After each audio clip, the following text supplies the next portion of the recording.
To my left, Rufus Reid. He's one of a handful of true Renaissance figures in the arts. And for those who know him, I could stop right there. To my right, equal to that, musician, educator, developer, thought leader, who also is my artistic advisor for Jazz for Teens, TV Jazz for Teens, the great Stefan Harris. And myself personally, for those who may not know me, Mark Gross. I'm the Director of Jazz Instruction here at NJPAC. So today's discussion, I want us to reflect on really methods of teaching.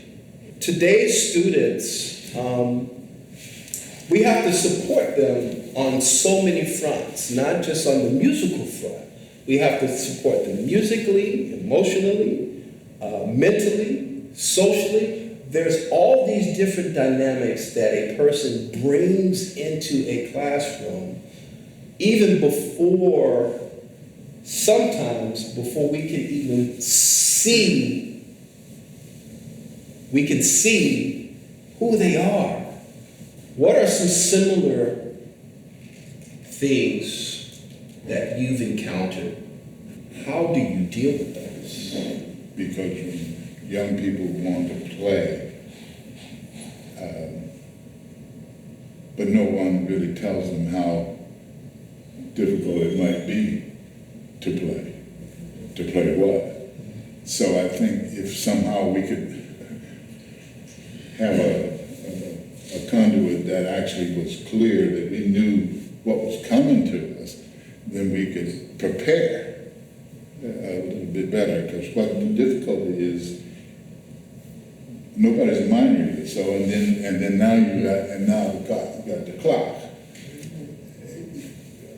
We are almost always going to fail. We have to start asking why they are there. Why are you coming here? And then listening in the whole bit.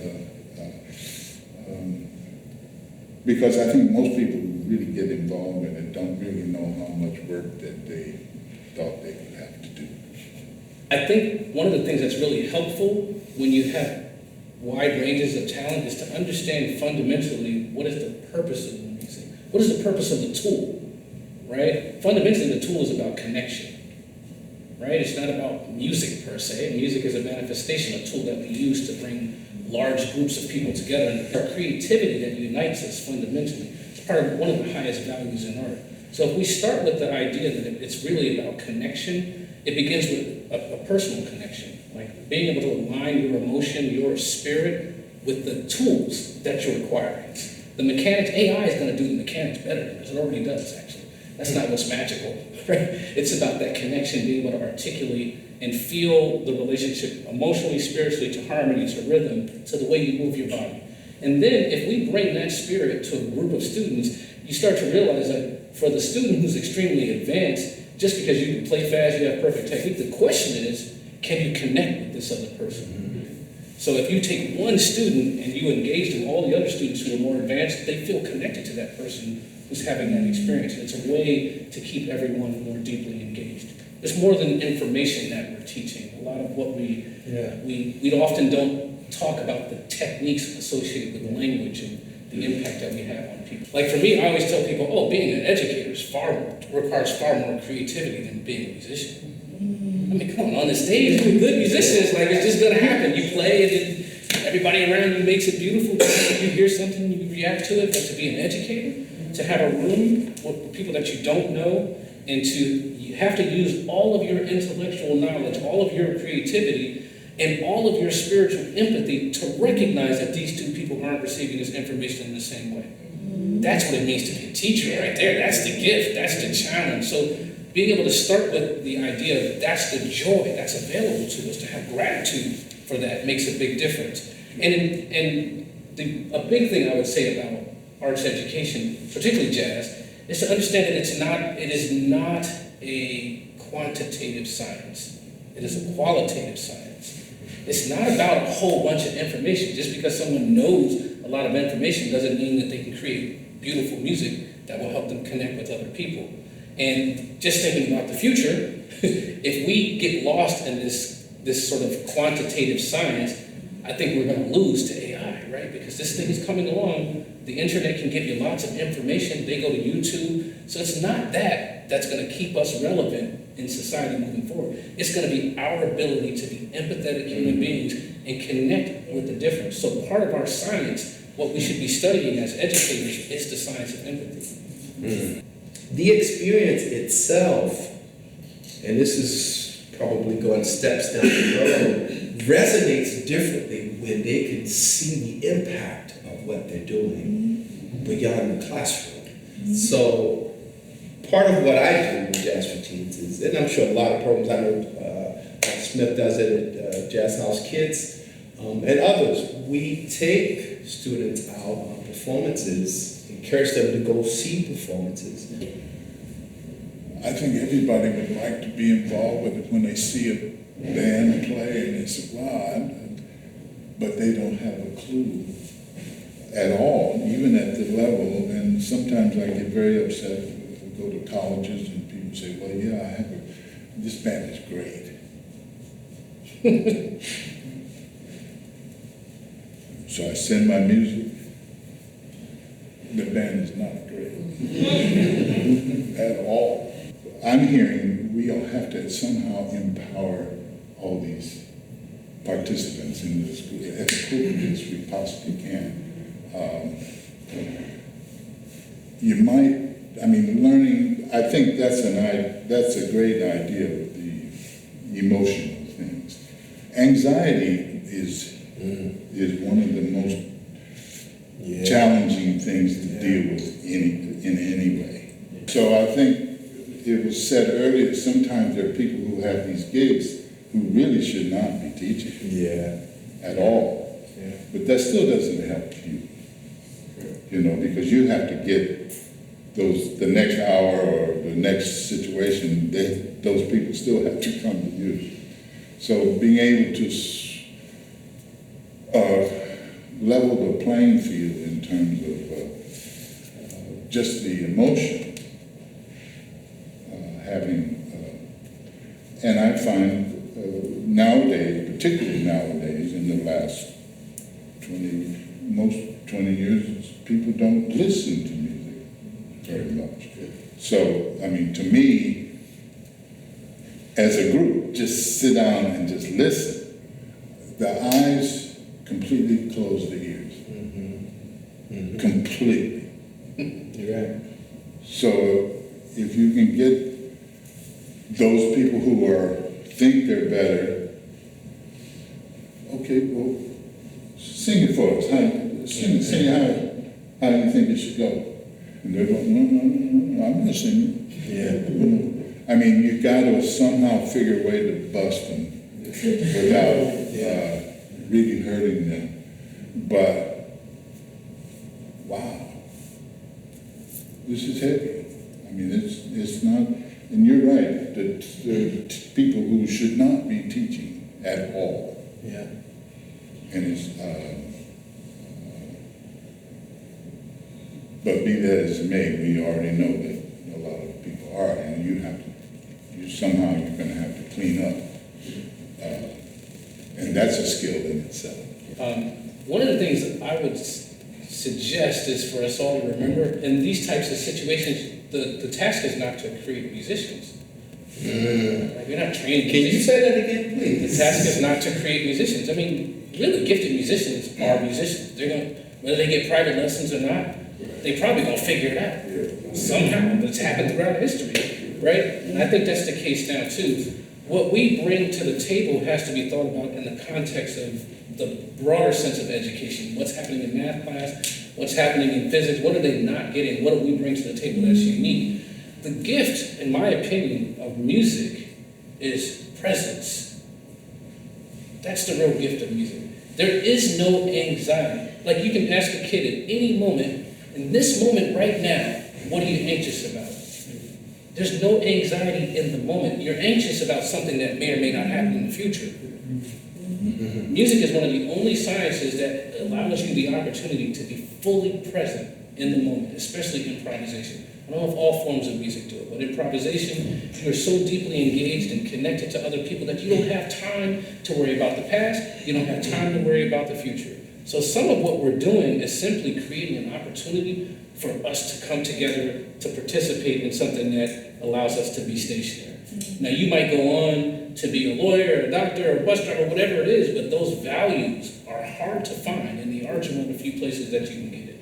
The gift is the process of participating. If you're in the moment and you can engage and you can feel the music, oh my goodness. And it's the same on the bandstand, right? I mean, it's one of those things where I don't think everybody has to be a great musician to be a teacher, but I do think you should play to be a teacher. You should experience, because how are you going to know what the value of the music is? It's not about levels or anything like that. To me, break it back down to the bare minimum now with the young people. And okay, you want the sound. And the ones who really, well, I got this, well, why don't you play it for the players? Let them lead.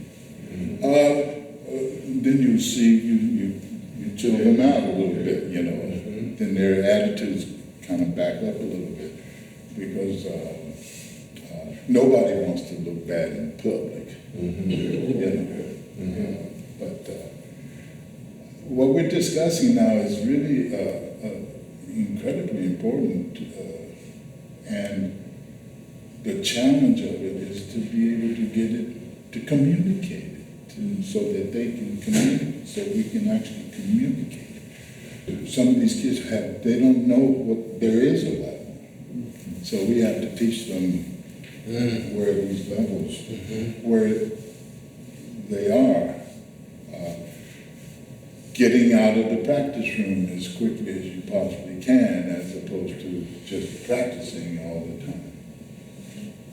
That's a really serious one, because I think all of us in this room know practicing is one thing, but if you're going to perform, there's another posture, there's another part of our energy and output. It gets really, it's different.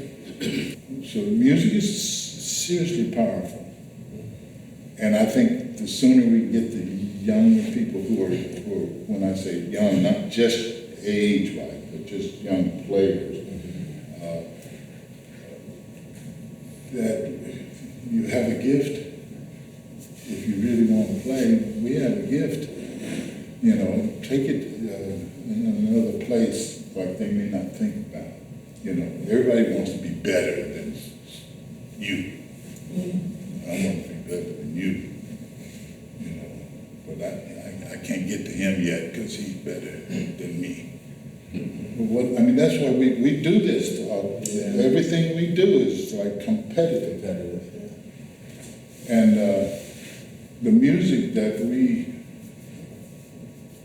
love, at least jazz or any other kind of music, when it really played well, it's like unbelievable.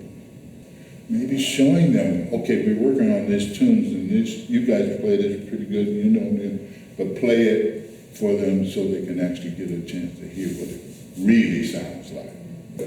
How do you incentivize what I would call a blue-collar career in music? Well, that's a tough question, and it's realistic, it's very important. My take on it is that, again, a lot of that thinking is about the future. We have to prepare for the future. Sure. But how I handle it is I protect the gift that is music in my life. I think there's something that's really beautiful in this journey about having something that you love so much, that you have gratitude for, you have joy. So that doesn't help someone who's trying to figure out how to make money. But when we start to have a conversation about making money, then we should talk about investing and things like that. Sure. But if we want to talk about being able to actually feel spiritually present, alive, how to connect to other human beings, how to have positive impacts in the world, then we talk about music. Yeah. So it's a tough one. I also think that a lot of people, I think some of it is inevitable. Everybody has to put in the work, but stardom is you know, it's one of those, it's timing, and there's some luck there. The person you would never think could be a star, who knows? So if that's your ambition, then you should be doing things to become a star. You should learn to dance, learn to tell some jokes. Yeah. If you want to learn music, though, let's learn music. But see, that's what I was saying about being honest. Yeah. With people, even as young people say, because I have a friend, a close, was a singer, and what do you want to do? Well, I want to be a star. And I said, because I don't even know what that means, and a lot of people think because I've been doing what I do as long as I've been doing it that I'm a star. I'm so far from, but the thing is, the stars of, there are people who somehow, and then they,